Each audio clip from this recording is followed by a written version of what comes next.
The 5 mistakes I see first-time Philadelphia investors make and how to avoid them.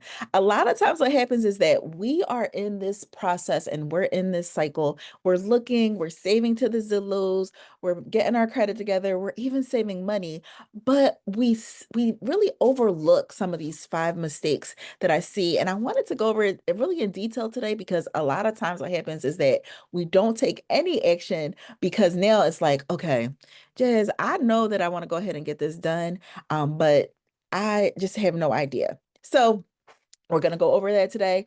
I promise you that this is going to leave you with some valuable insights and also just kind of get you thinking of like, okay, what can I do to avoid these mistakes, but also go ahead and take action. And at the end, I'm going to invite you to something that's going to really allow you to be able to go forward and be able to get to the next level and the next stage of this thing. So, for those that don't know, I am Jasmine Williams. I am a investor and realtor and a strategist in Philadelphia. I've been doing this for over 16 years of helping women go ahead and take the next step so that they can go ahead and buy their first property. Whether it's been them buying their first house or their first investment property, I have done this for so long that I see these mistakes that are pretty common. So that's why I'm trying to get you guys to get out of that, right? So the first thing that I see you all doing is buying emotionally and not strategically. So you all don't want to buy the ugly property. We want to buy the pretty property. So we don't want to buy the ugly property that may be like a little grandmom house. It needs some cosmetic renovations. We don't want to do that because it's like, oh, well, wait a minute. I don't know who I'm gonna get to work. I don't know how I'm gonna get this done. And I am really just stuck on this, Jasmine. No, that I ain't doing that. We want to buy the pretty property that's already set, it's already done, it's at the top of the market with the value. So we're buying properties because the person has invested the time and the energy to actually get it ready. It's already done. So the value of the property is already top at the top of what it's going to be worth for a while. And what we don't realize is that that property takes longer to grow in value. What I can say about the two properties in this, these are actually past listings that I've had.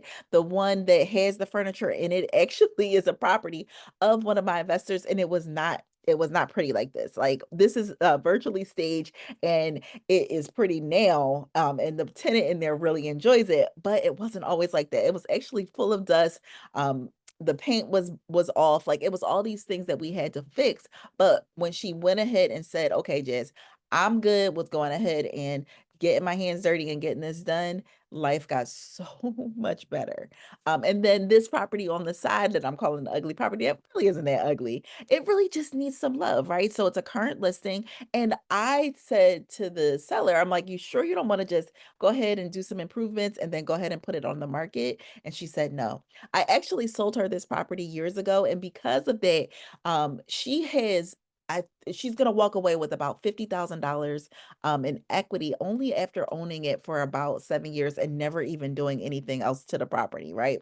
So you have to think about not buying emotionally, but buying strategically so that you can go ahead and get to your goal. Real estate is the fastest way for you to actually get this done. And because people don't take the steps, you are at an advantage, right? Even in the Philadelphia market. So the second thing that I see is people not knowing their numbers, right? So they're guessing at rehab costs. They're not looking at like what their return on their investment is. So you may say, okay, I'm going to invest $20,000, but you're not even thinking about, you may say, okay, I'm going to invest $20,000 and I have to put down $20,000, right? And then you're like, okay, I put down the $20,000, but then like, I'm doing that and I'm buying this house and I don't know if this is the best move or not. But you have to look at what they call the return on investment because your return on investment is going to show you, yes, I have invested this $20,000, but I'm seeing a 10, 15, 20% return on this money, which if you invested that anywhere else, if you kept it in your bank account, even if you invested it in a business, that would be a different return on investment because of the work that you would be putting in. The best thing about real estate is that while I don't feel like it's passive, I won't just say like, oh, it's passive income and set and forget. It definitely is one of those things that you set up one time and then you'll be able to go ahead and get to the level and get those returns on your investment month over month over month, especially if you do a rental property.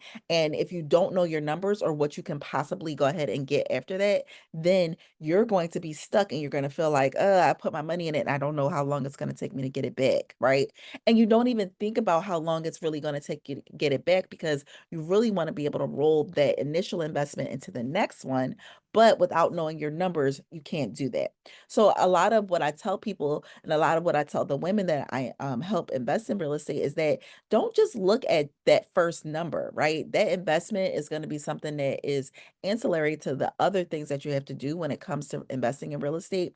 You want to look at not only just guessing, but you want to know, right? So yes, a guesstimation may be good at the beginning, but rehab costs and rent can easily be I'll say estimated when you go ahead and you know your numbers, right? So if you know that you're going to buy this property and the contractor's going to come in and they have to do the paint and stuff like that, you put together a list of numbers that need to happen in order to make it happen. With rent, we're just looking at the Section 8 charts, affordable housing charts, to see how much the rent is going to be in a certain zip code. And then that's how we guesstimate or be able to estimate how much we're actually going to see off of it. So knowing your numbers is not that hard, but you have to dig a little deeper than just the surface of like, oh, cousin so and so told me that it was going to be worth this amount. That's not going to work here, right? So then the next thing that I see is waiting for perfect credit and timing, right? The one thing that I can say is that lenders really do reward preparation, right? So if you, I get this all the time, I must get this in my inbox. I don't know, maybe 2 or 3 times a day. Hey, Jazz, I want to work with you, but because I'm not ready, credit ready, I'm not there. I'm not going to even talk to you. Or because I am, I'm waiting for this piece of money to come. The one thing is that preparation is going to help you know what to do when the time comes. Now, we do help with credit because a lot of times we find that a lot of women need help with credit, but that's not all I'm talking about. What I am talking about is waiting and then not having a game plan when it's time, or the preparation never getting started on the steps. So if your credit is not good and you don't know how to fix your credit, then we can help. If you're thinking about timing, if you know I'm about to come into some money, then it's like, okay, I'm about to come into this money. What am I going to do with it? And being strategic about it. When you're waiting for, there's no perfect like time or perfect, storm of events to happen for you to be able to actually get this done. We need to prepare. And even, even when I talk about I talk about my faith a lot, and I talk about in the Bible, we pray to God for these miracles. We pray to God for him to help us, and he will, right? He definitely will. But at the same time, if we're not actually going ahead and moving forward, then we're going to find ourselves in the same position over and over and over, and then not making any moves. So you definitely want to go ahead and position yourself and know what that position looks like, in order for you to be able to make the next steps forward. So that's the next thing. And then one thing that I definitely see, especially with information being so like everybody can get the information. There is no like gatekeeping, there's no information that's out there that you can't YouTube. There's all these things. But what I see people doing, especially the overthinker, the woman that's just like, all right, I'm gonna just go ahead and go into YouTube University and figure this out, is that we're copying, pasting, and pasting other markets, right? So we're taking Atlanta TikToks and applying them to Philadelphia markets, and it's just not going to work, right? Using other market advice um, is going to be a recipe for disaster because every market is going to be different. Affordable housing may not work in other markets, whereas in Philadelphia, it works perfectly, right? And so you have to go ahead and decide, hey, I'm going to invest in this amount of stuff or this market, and really zero and focus in, versus going through and trying to figure out, how to apply this to that. Now, the numbers stay the same, so the principles stay the same, but the strategy will change. And I've helped people all over. Like I've helped people be able to invest in real estate, especially specifically in a tri-state area. My specialty is Philadelphia because this is where I invested myself, where I've invested, dozens of women, where I've helped hundreds of women go ahead and buy their first home. But because I know this market so well and know the math, I can apply it other places if I know what the I'll say the terms are or what the conditions are in that market. I'm not going to try to guess it because you don't want to waste money, right? But in addition to it, I also stay in my lane of what my specialty is, right? So Philadelphia is where it's at for me, and you just have to decide on where it's going to be at for you and learn that market. Get with an expert there so that you're not second guessing yourself and you're able to actually move forward. The other thing I see is doing it alone, right? So we, especially as women, because we are the breadwinners, we are the women in our families that everybody comes to us for the advice, everybody comes to us for to go ahead and execute. We are the eldest daughters, we are the big sisters, we are the aunties, we are the wives, we are the mothers. And so what happens is that when someone like me comes along and says, hey, I need you to do X, Y, and Z. You're like, who are you talking to? Because what happens is that when I tell you to do something, you're not used to someone telling you that kind of knows more than you in that area. And so one of the things that you have to realize is that doing it alone is going to be a recipe for you to just trying to figure it out and not have any guidance. And you are going to typically make more mistakes when you don't have the guidance, and you don't want to keep guessing at this, because what happens is that if you just feel like you're guessing at it, more than likely if you lose some money or things like that, then you're just going to feel like you can't do it, and you can't do it alone.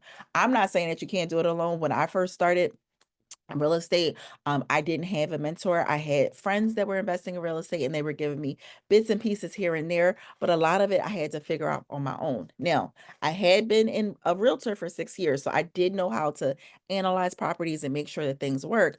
But outside of that, it was just like the Wild Wild West, and I lost a lot. I made a ton of mistakes, and now when I do anything, I definitely am seeking some guidance on it. I am not trying to do everything on my own, because I know that when I am really trying to focus in on something and learn something new, I need the guidance of others, and I want to build community around it. So even when I'm starting something new with being a realtor or things like that, I'm building community around myself so that we can mastermind to make sure that things are going to work. And so don't try to do it alone. Real estate investing is for sure a team sport. And I see this mistake so often that people are just like, oh, I was just looking on my own, and not even talking to an investor real estate agent, and really just keep on deferring this out year after year. So I am having a free live class. It's called Buy-Smart Infinity. It's going to be on Thursday, October 30th, and I want you to come. I think that you're going to be able to get all of the steps and really just think about those mistakes and go deep dive into what I am talking about here, right? A lot of times what happens is that we feel like, we're inundated with all these webinars, we're inundated with all the things that need to happen in order to kind of take action, and then we don't do anything because you're just like, girl, this thing, I didn't heard too many things. It must be a scam, all the things. What I want you to realize is that if you can give me, I'll say 45 to 60 minutes to go ahead and get this done, I promise you'll leave with not only a wealth of information, but you'll leave with the next steps that you need to take in order to make it happen. The one thing that I put together with this is a workbook, right? Because I know that a lot of women, we are writers. We need to write stuff down in order for it to make sense. And so you get a Buy-Smart Investor Starter Workbook with the enrolling in the webinar, and I promise you that it's going to be worth your time. So I'll see you there. Go ahead. The button to join, or the link to join, is around here somewhere. Go ahead and do that, and then I'll see you on the webinar, and I'll answer all of your questions. We're going to have a Q&A session. We're going to have a good time. But this is going to be able to help you get to the next step. All right. I appreciate you, and I will see you on the 30th.